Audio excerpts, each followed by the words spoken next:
하느님의 나팔수 존 낙스의 생애와 사상 제7장 가장 완전한 그리스도의 학교. 프랑크푸르트에서 돌아와 다시 제네바에서 보낸 시기 1555년부터 59년이야말로 낙스의 생애에 있어서는 그의 사상을 형성하는 데 가장 결정적이었다.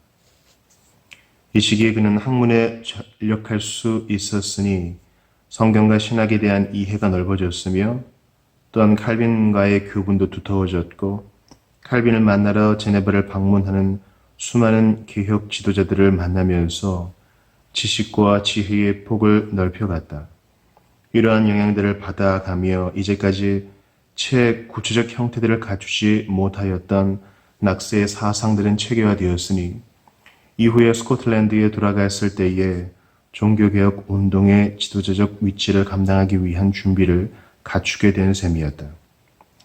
1555년은 칼빈이 제네바에서 최후의 승리를 거둔 해였다.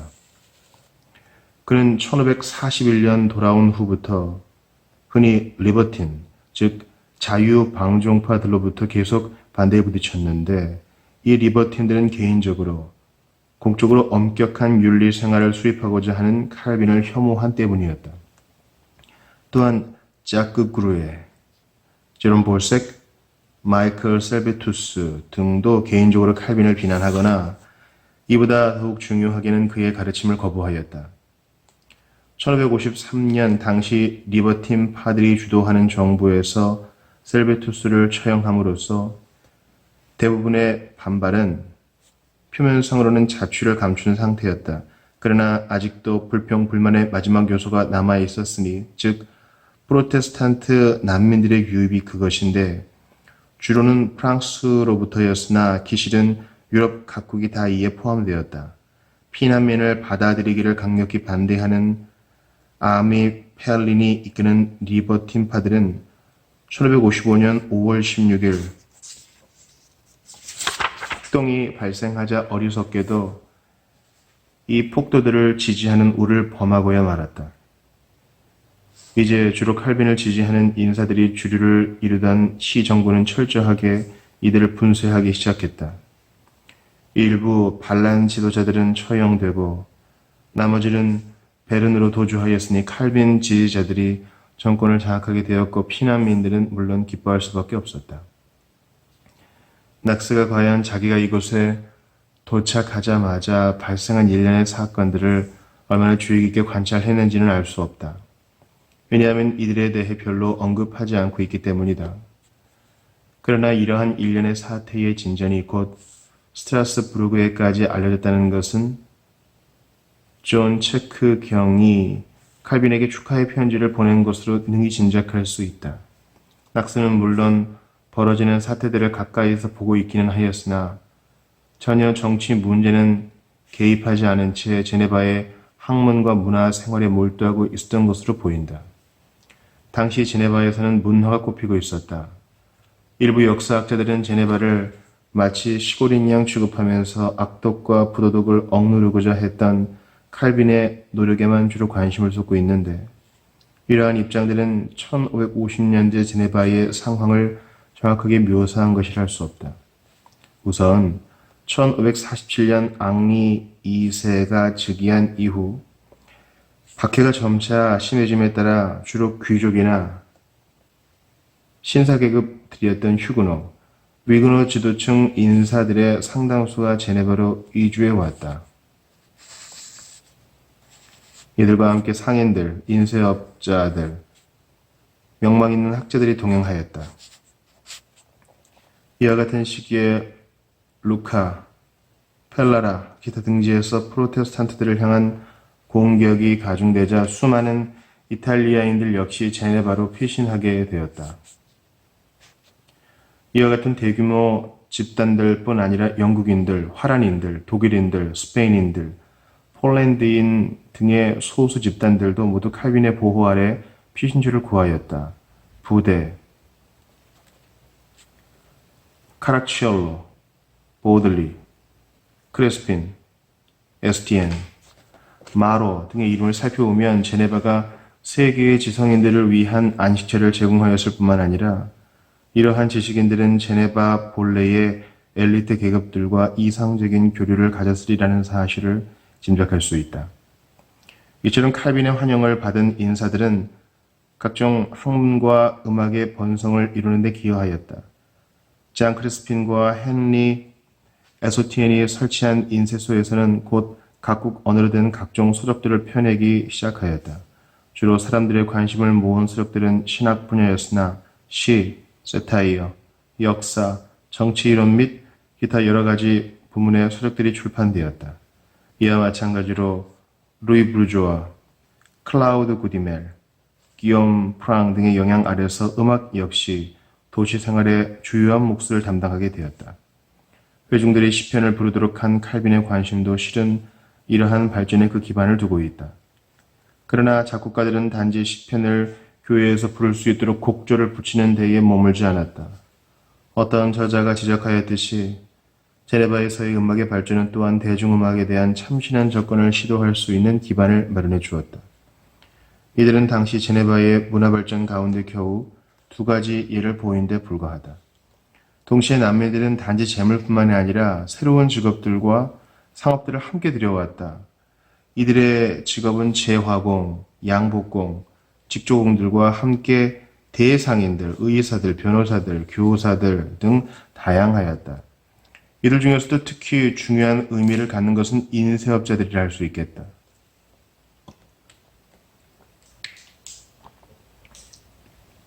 에티엔가의 두 사람과 크리스핀, 바디우스, 홀 등은 제네바를 인쇄 출판의 중심지로 만들어 바즐, 리옹 등과 나란히 어깨를 겨룰 수 있는 위치에 올려놓았다.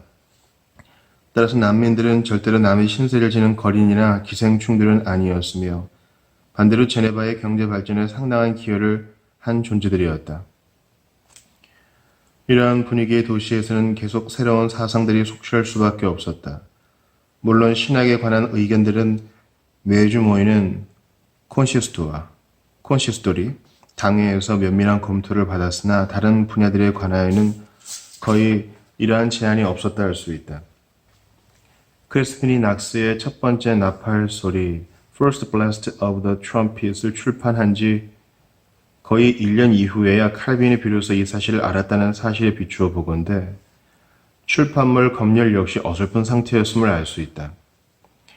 이러한 상황 가운데 계속 이곳에 정착하는 혹은 이곳을 통과하는 인물들과 각종 논쟁, 토론을 거치는 동안 낙스는 이전에 전혀 경험해 보지 못한 자극을 받았다. 그러나 이러한 자극들은 항상 기독교적인 것이었다. 낙스는 로크 부인에게 다음과 같은 서신을 띄웠다.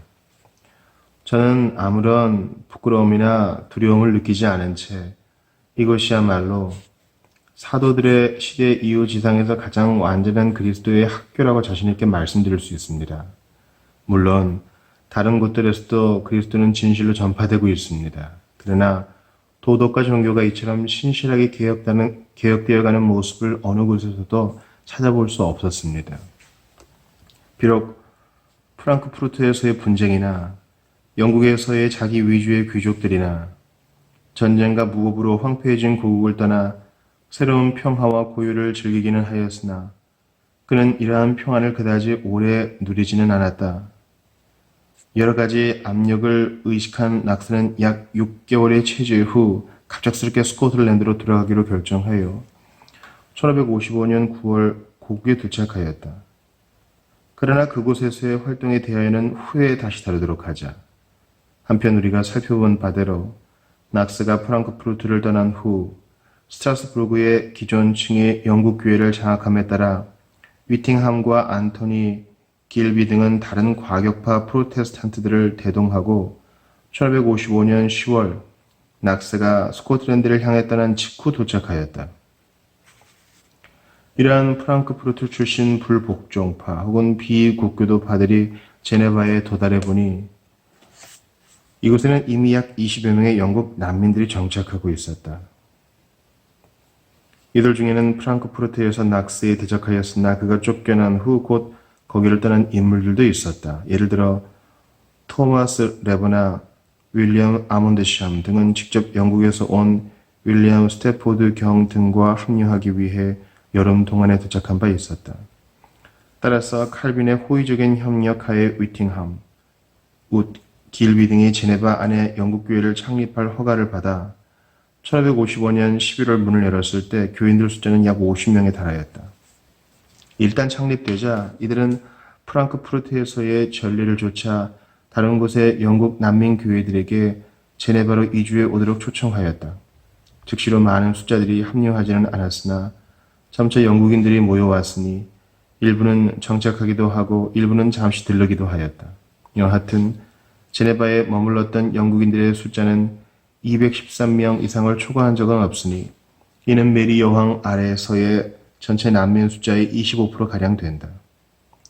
이러한 수적 열세에도 불구하고 이들은 뛰어난 활동력을 지닌 인물들로서 그 이후 영국과 스코틀랜드의 프로테스탄트 운동에 큰 영향을 미친 바 있다. 이 집단의 구성 성분을 분석하기 위해서는 약 113가구의 186명 개인들의 이름을 포함하고 있는 영국인들의 생활이란 책에 의지할 수밖에 없다. 이 숫자에 다시 주민등록서에 나타난 27명을 더해 213명으로 볼 수 있겠다. 여기에서 나타나는 경제적, 사회적 패턴들을 보면 제네바에서의 이들의 생활과 후에 고국에 돌아왔을 때 보여준 정책 및 활동들을 이해할 수 있다. 이들은 다음과 같다. 신사계급, gentry, 제네바 거주자 30. 상인들, merchants, 제네바 거주자 10. 공인들, artisans, 제네바 거주자 13. 학생들, students, 거주자 20. 신부들, priest, 거주자 8.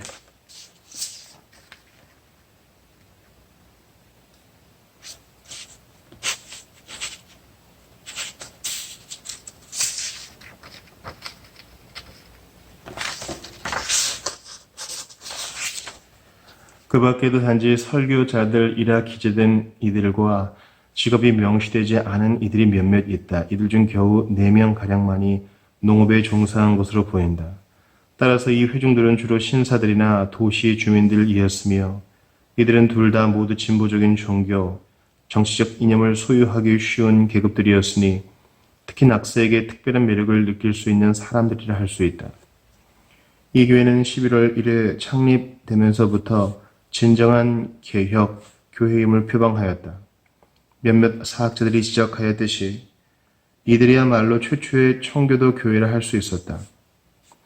크리스토퍼 굿맨과 안토니 길비 등을 지명하여 존 낙스의 부재 기간 동안 목사로서 세웠는데 이를 보면 아직도 프랑크푸르트로 청빙을 받았던 낙스를 교회의 실질적 목회자로 여겼음을 알 수 있다. 그러나 이들은 목사 한두 사람의 감독 아래 비공식적인 조직을 갖는 것만으로는 만족하지 못하였다. 이들은 자기들 스스로의 신앙 체계를 위해서나 혹은 영국에 돌아갔을 때에 대비하여 완전히 체제를 정비한 조직체를 마련하고자 하였다. 바로 이처럼 제네바에서 준비되고 체계화된 조직과 양식 때문에 다른 난민들에게와 1588년 이후에는 전체 영국 교회에 그토록 큰 영향을 미칠 수 있었던 것이다. 비록 교회를 위한 헌법과 예배 의식 등이 낙스가 스코틀랜드에 있는 동안 작성되기는 하였으나 이들을 마련한 인물들이 낙스의 영향을 깊이 받고 있었음은 의심할 여지가 없다. 그들은 기본적 전제를 폴 레인의 리터기아 사크라, 성례 집에서 빌어왔으니 진정한 교회의 표식들은 신실한 말씀의 전파와 올바른 성례의 집행, 준엄한 치리의 준수 등이라고 못 박았다. 이러한 목표들을 효과적으로 달성하기 위해 전체 회중들과 세속 정부 당국자들은 하나님으로부터 받은 책임이 있다 하였다. 그들은 이러한 원칙에 근거하여 예배의식과 신앙고백, 치리 체계 등을 작성하였으니 영국 교회의 면모를 벗어나 국경을 초월하는 진정한 기독교회의 모습들을 갖추고자 하였다. 1556년 2월 10일 장 크리스핀의 출판사에서는 기도들의 형식과 성례의 집행이라는 책이 출판되었다. 이 속에는 신앙고백, 예배의식 규범, 교회 정부 조직 등이 포함되어 있었으니 드디어 영국과 프랑크푸르트 등지에서 염원하였던 진정한 본래의 개혁교회를 설립하게 된 것이다. 이 전체의 성격은 한마디로 표현해서 위팅함이 서문에서 밝힌 바와 같이 기독교의 고백, 예배, 치리 등은 반드시 하나님의 말씀에 의하여 결정되어야 한다는 원칙에서 찾아볼 수 있겠다.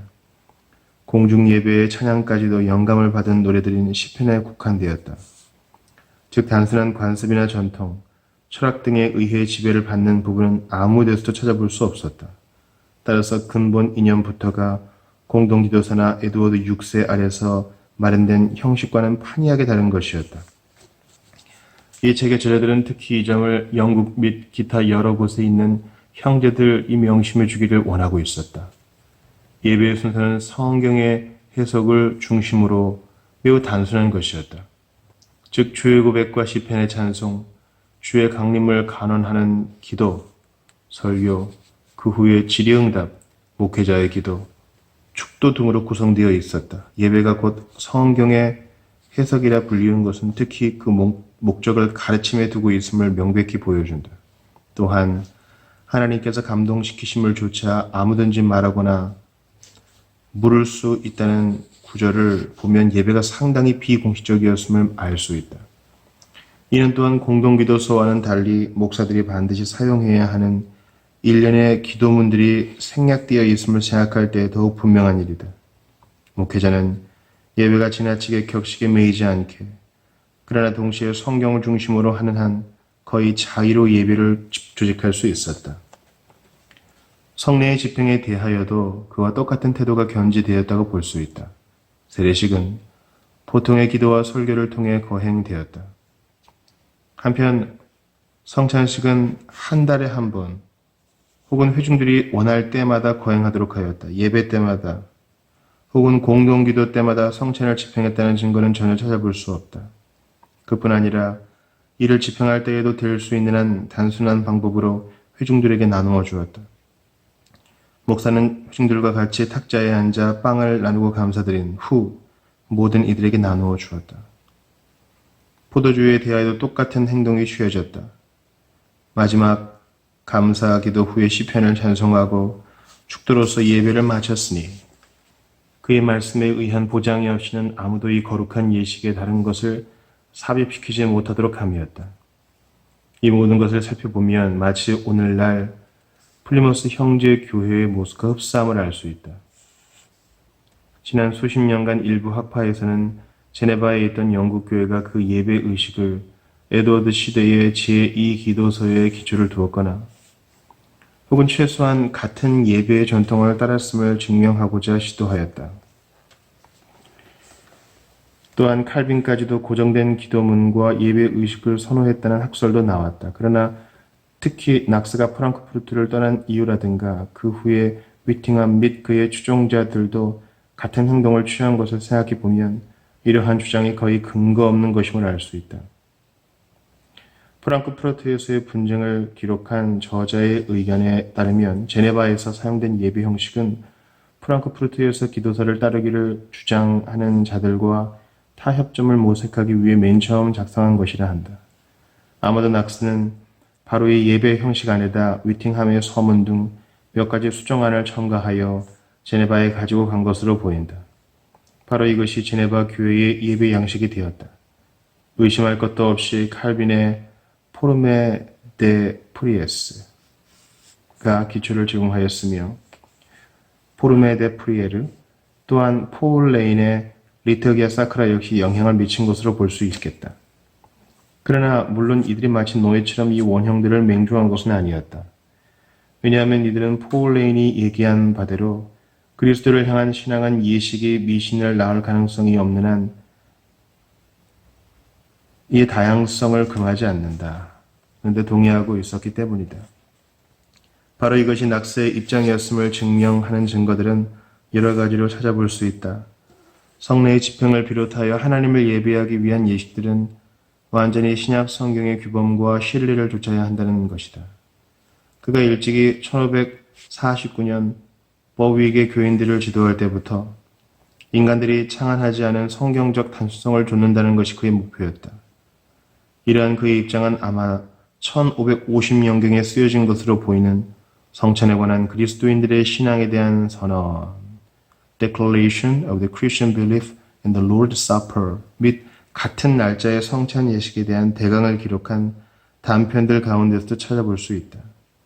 그는 이를 1554년에 발행된 기도의 선언과 런던에 있는 프로테스탄트들에게 보내는 편지 속에서 특히 뚜렷하게 기술하고 있는데 예배 속에 포함된 인간들의 모든 독자적인 창안은 우상 숭배에 지나지 않는다는 입장을 구수하고 있다. 이러한 신념은 그 후에 유배 기간을 통해서도 계속 불변하였는데 그는 항상 자기가 목회하는 동안 버윅과 뉴캐슬에서 성만찬을 가능한 한 단순하게 집행했다는 점을 지적하였다. 1556년에는 스코틀랜드 장로교인들에게 최근 제네바에서 출판된 양식을 조차 성도들의 교제와 성경의 가르침을 갖도록 충고하였다. 1559년에는 기도서를 가리켜 뒤죽박죽, a mingle mangle이라 하였다. 우리는 이 모든 증거들을 종합해 볼 때에 낙스가 위팅함 및 그 추종자들이 준비한 예배의식을 보다 좋아하였음을 알 수 있다. 이 작품의 저자들은 예배 순서의 시초에 전체 회중의 고백이라 할 수 있는 신앙 고백을 집어넣었다. 이는 사도신경을 칼빈주의적 방향으로 보다 확대시킨 것이었다. 이러한 모습은 특히 기도들의 형식, 포럼의 A Form of Prayers에 들어있는 12번째 조항이 칼빈의 제네바 유리문답을 번역한 것이라는 사실에서 뚜렷이 드러나는데 위팅함과 그 일파들은 이 요리문답이야말로 교리적으로 가장 건전하며 특히 가르치기 쉽다는 생각을 품고 있었다. 이러한 모든 교리적 입장에 있어서는 제네바 교회가 다른 곳에 있는 영국인들의 망명 교회들과 아무런 충돌을 일으킬 필요가 없었다. 왜냐하면 그들은 모두 기독교 신앙의 기본적 본질들에 대하여는 의견의 일치를 보고 있었기 때문이다. 그러므로 후일에도 영국과 스코틀랜드 교리들은 비록 예배 의식의 문제들에서는 서로 상반되는 바가 많이 있었으나 교리적인 측면에서는 서로 조화를 유지할 수 있었다. 교회 행정 조직의 부분에서는 기도들의 형식은 칼빈이 제네바에서 성립시킨 양식을 가까이 따르고 있다. 이 직분들은 모두 매년 재선거를 행하였다. 목사들, ministers는 말씀을 전파하고 성례를 집행하는 데 헌신하며 장로들, 엘더스는 교인들을 다스리고 권면하며 교회 일의 목사들을 보좌한다.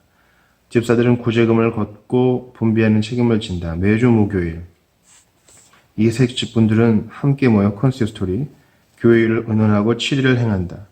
마치 중세 교회에서와 같이 이 세 가지 직분들 사이에는 서로 차등이 없으므로 이들은 모두 모든 성도들을 통하여 성령으로 말씀하시는 예수 그리스도의 통치를 받는 교회의 일부분인 것이다. 이러한 방법을 통해 특히 기독교적 특성이라 할 수 있는 민주적 체계가 성립되었다. 시리의 근본적 의도는 교회를 보호하고 죄인들의 회개와 회심을 통해 궁극적으로 하나님께 영광을 돌리자는 것이다. 만약 사적으로 권면하여 문제가 해결되지 않을 때에는 공개적 석상에서의 비난이 행해졌다. 물론 최종적으로는 파문, excommunication의 형벌이 행해진다. 그러나 이러한 최종 결정은 단지 당회의 결의가 아닌 전체 교회의 결의를 거쳐야 한다. 그뿐 아니라 책벌의 기준은 인간들이 만든 규칙의 위반 여부가 아니라 엄격하게 성경의 규범에 의한 것이다. 반면에 신앙 고백에서는 세속 정부에게 모든 형식의 이단과 우상 숭배를 뿌리 뽑고 교회를 개혁할 수 있는 권한을 인정하였다. 이는 당시에는 그다지 중요하지 않은 것처럼 보였으나 그 후 오랜 세월을 두고 스코틀랜드 교회를 괴롭힌 문제가 되었다. 우선 가장 중요한 것은 바로 이러한 형식의 조직 체제가 그 후 영어 사용권 내에서의 고전적 혹은 장로교적 운동의 토대를 제공하게 되었다는 것이다. 기도들의 형식의 저작 동기를 깊이 살펴보면 이는 단지 어떤 한 개교회를 대상으로 한 것이 아니라 언젠가 메리 튜더가 제위가 끝난 후에는 영국 내 모든 교회들의 개혁을 염두에 두고 작성된 것임을 곧 알 수 있다. 따라서 이를 가리켜 먼 나라에 자리 잡은 조그만 교회의 회중을 위해 작성된 것에 불과하다는 평가는 전혀 정확한 것으로 받아들일 수 없다. Was published merely for the use of a very small congregation in a distant land. 이 책을 조술한 인사들은 절대 평생을 제네바에서 보내게 되리라고는 생각지 않았으며 또한 망명 생활이 끝난 후 고국인 영국에 돌아갔을 때에 에드워드 6세 말에 이미 성립되었던 교회 체제 속에 다시 순복하고 돌아가는 꼴을 당하기도 원치 않고 있었다. 위팅함의 서문이 그 대상을 영국 내에 있던 프로테스탄트로 삼은 것을 보면 그들의 가슴 속에 있던 목적을 잘 알 수 있다. 그러나 그들로 볼 때에는 불운하게도 이 계획을 막상 실천에 옮길 수 있었던 유일한 인물은 존 낙스였으며 또한 그 장소도 영국이 아닌 스코틀랜드였다. 낙스는 약 1년간 고국에서 자라나는 프로테스탄트 신도들을 격려하고 공무한 후 1556년 9월 13일 다시 제네바에 돌아왔다. 그러나 당시 낙스는 고국 교회들의 발전에 큰 감명을 받기는 하였으나 아직 완전한 계획을 성취할 수 있는 시기가 무르익지는 않은 것으로 판단했던 것 같다. 따라서 제네바 회중들이 낙스에게 다시 돌아와 목회를 맡아달라고 청빙하였을 때에 낙스는 이를 곧 받아들여 그의 아내 마조리와 장모, 신복 제임스 영, 학생 패트릭 등을 대동하고 돌아왔다. 그는 로크 부인에게 보낸 편지에서 당시의 사정을 묘사하기를 이제 익숙지 못한 부담들을 이중으로 지게 되었으니 부디 위에서 기도해 주도록 요청하였다. 이제 한 집안의 가장일 뿐만 아니라 각종 복잡한 문제들을 다루어야 하는 한 교회의 목회자가 되었으니 이전에 자기 마음대로 돌아다닐 수 있던 시절은 끝난 것이다. 특히 목회야말로 그의 대부분의 시간들을 앗아갔다. 영국인들의 생활이란 책에 보면 성도들의 교제를 나누기 위해 제네바에 정착하거나 일시 이곳을 방문한 여러 사람들을 기록하고 있다. 그들은 먼저 온 이들의 도움을 받아 생활 안정이 된 후에는 정식 교인으로 등록하기 위해 시험을 받고 하였다. 그뿐 아니라 19건의 세례, 9건의 결혼, 7명의 아동들을 포함한 18건의 장례식 등이 기록되어 있다. 통계 숫자만을 볼 때에는 잘 느낄 수 없을지 모르나 실제로 목회를 해본 이들은 이러한 책임들을 감당하는 데 소요되는 시간과 정력들, 또한 전체 회중들을 감독하고 상담에 임하는 일들이 얼마나 힘든 임무인가를 잘 알고 있으리다. 낙스가 1556년 로크 부인에게 토로한 바와 같이 이제는 서신들도 길게 쓸 수가 없는 지경이었다. 전에는 전혀 당해보지 못했기에 더욱 두려운 날마다의 가정사와 그리스도의 이름으로 모이는 순진한 양떼들을 다스려야 하는 일 등으로 정신없이 쫓기다 보면 나는 귀중한 친구들뿐 아니라 나 자신을 망각할 때가 자주 있습니다. 회중들을 향한 책임에 시달리기는 하였으나 이제 그는 칼빈이 가리켜 매우 매력적이라고 묘사한 아내가 지키는 가정을 소유한 몸이었다. 그의 아내는 후에 나다나엘과 엘리에젤 두 아들을 낳아주었다. 그의 나날은 보다 안정되고 행복하였다. 마조리는 상당히 학문의 조예가 깊었으며 필체가 좋았으니 가끔 서신들을 대서하기도 하고 원고 정리를 돕기도 하여 낙스에게 큰 도움이 되었다. 따라서 가정과 교회를 돌보느라고 시간을 빼앗기기는 하였으나 대신 평화와 안정을 얻었으니 보다 효과적이고 생산적으로 업무를 감당하였다. 불행하게도 그의 가정 생활을 자세히 알아볼 수 있는 기록들은 남아있는 것들이 없으니 단편적인 자료들을 통해 대강 짐작해 볼 수밖에 없다. 낙스는 목회와 가정에 전념하면서도 보다 큰 문제에 대한 관심을 잊지 않았으니 곧 영국과 스코틀랜드의 상황이었다. 또한 상당수의 인사들이 영적 문제들에 관하여 항상 낙스에게 상의하고 문의하면서 도움과 자문을 청하였다. 따라서 그는 항상 편지 쓰기에 바빴는데 이들 편지들 가운데 일부는 수신인들이 간수해둔 것들이 아직까지 남아있다. 동시에 개인들에게 보낸 편지들 중 많은 숫자가 멸실된 것도 사실이다.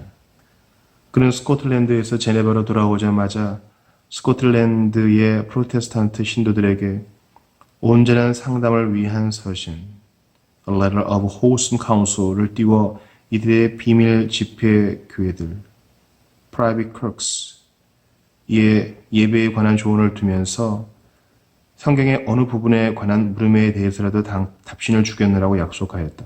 이러한 강해에 가장 가깝다고 볼 수 있는 작품은 일단 스코틀랜드에서 설교한 것을 그 후 전체 교회의 유익을 위해 제네바에서 출판한 그리스도의 첫 번째 시험에 대한 설교를 할 수 있다.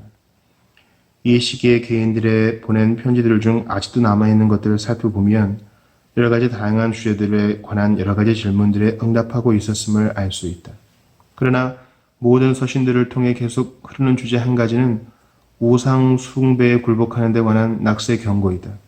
그는 또한 자기들이 그리스도인으로서 실패하지나 않았을까 하고 조바심하고 있는 이들, 고난과 시련 가운데서 혹시 하나님으로부터 버림을 받지나 않았을까 하고 용기를 잃은 이들에 대해 위안과 격려를 보내고 있다.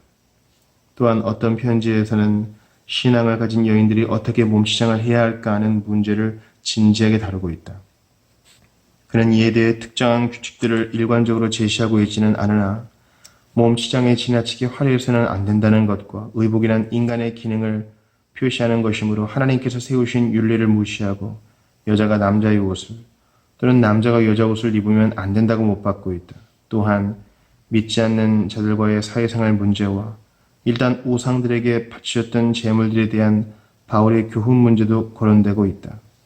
물론 그리스도인들이 약한 형제들을 잘못 인도해서는 안 되지만 사도들의 교훈은 사회접촉의 분야가 아니라 예배에 관한 문제에만 적용된다고 주장하고 있다.